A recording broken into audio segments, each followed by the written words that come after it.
2 number, কেনেকৈ ঈশ্বৰে মাতে, তেওঁৰ মাত কেনেকৈ ঈশ্বৰে দিয়ে আমালৈ আৰু তেওঁ মাতে। অব্ৰাহামক কি দিলে? মাত। সেই সময়ত ঈশ্বৰে কিছুমান ব্যক্তিবিলাকৰ লগত ডাইৰেক্টলি কথা পাতিছিলে,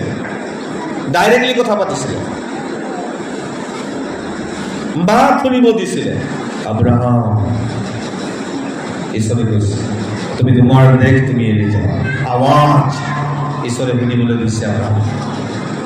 আজিও সেই একে প্ৰচেছ আছে, একে প্ৰচেছেৰে ঈশ্বৰে মাতে, কিন্তু তেওঁৰ বাক্যেৰে, তেওঁৰ লোকবিলাকৰ যোগেদি।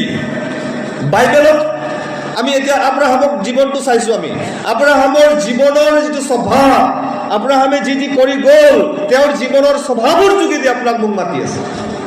বৰ্তমান যিবিলাক শিক্ষক, তেওঁবিলাকৰ যোগেদি আপোনাক মাত শুনাই আছে।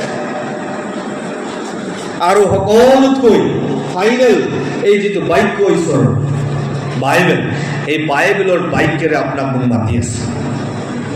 বহুত মানুহে মই একদম ভিজন চাম বুলি আশা কৰে, ঈশ্বৰে নিদিবও পাৰে, দিবও পাৰে।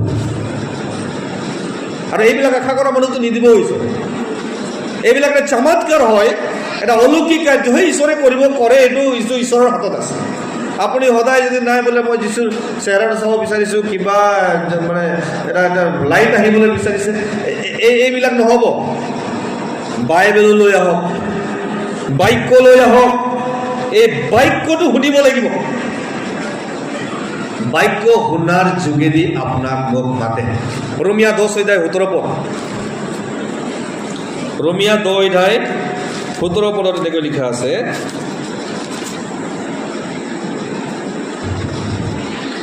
ৰোমিয়া 10:17 আৰু এনেকৈ লিখা আছে, এতেকে শ্ৰৱণৰ দ্বাৰাই বিশ্বাস আৰু খ্ৰীষ্টৰ বাক্যৰ দ্বাৰাই শ্ৰৱণ হয়। কি কৈছে?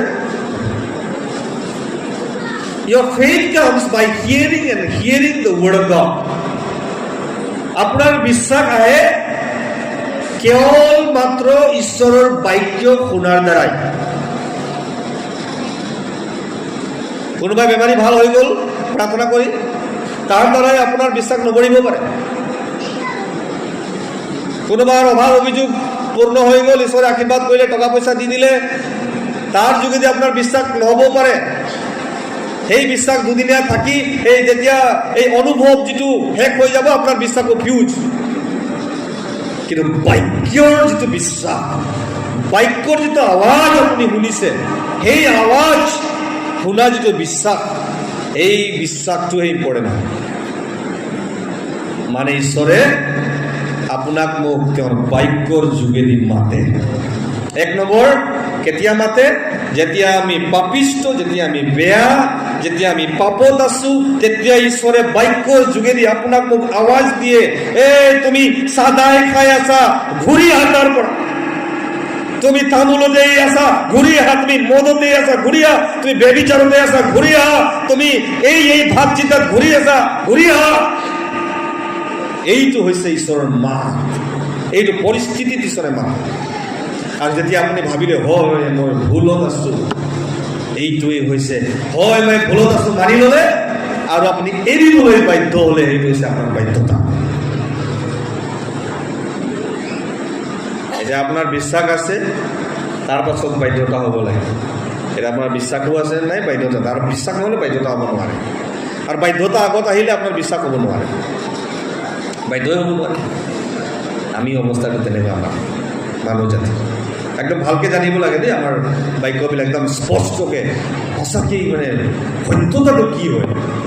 এনে আৰু ঢেৰ নাচ গান কৰি দিলে আৰু বাক্যবিলাক কৈ দিলে। আজি ঢেৰ শিক্ষকবিলাক ওলাইছে, একো বাক্যৰ গধুৰতা নাই, ওপৰৰ পৰা আশীৰ্বাদ আশীৰ্বাদ আশীৰ্বাদ আশীৰ্বাদ আশীৰ্বাদ কৈ দিয়াৰ লগে লগে খতম। আছে আশীৰ্বাদ, কিন্তু তাতো এটা সত্যতা আছে।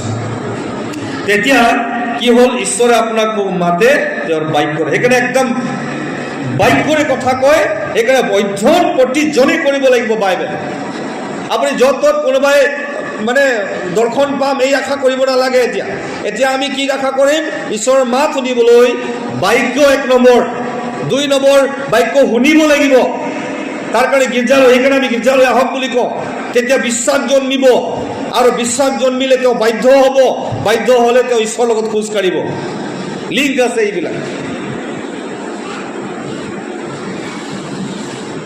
এইটো হৈছে কেনেকৈ ঈশ্বৰে মাতে বুলি ক'লে এই পইণ্টটো প্ৰযোজ্য।